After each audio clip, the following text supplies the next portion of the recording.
Gjykata e Tiranës dënon Lulzim Bashën, Balla, vendim historik. Gjykata e Tiranës ka dënuar sot për shpifje kreun e PD-s Lulzim Basha.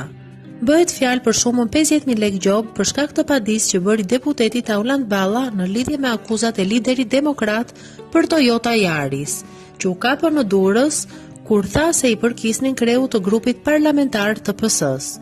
Deputeti socialist pas vendimit tha për mediat se ky është një vendim historik.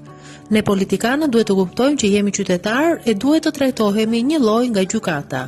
Vendimi i gjykatës sot është një vendim historik, ne duhet të reflektojmë gjatë. I pari që duhet të reflektojë është Lulzim Basha, i cili sot është shpallur fajtor dhe duhet të shlyejë dënimin e merituar që sot gjykata i dha. I kërkoj PD-s e Lulzim Bashës të heqë dorë nga kjo politikë bajate e bazuar në shpifje. Balla foli dhe për 21 janarin e 2011-s në 8 vjetorin e asaj dite. Të jeni të sigurt që ai krim do të hetohet dhe fajtorët do të dënohen, tha deputeti i PS-s.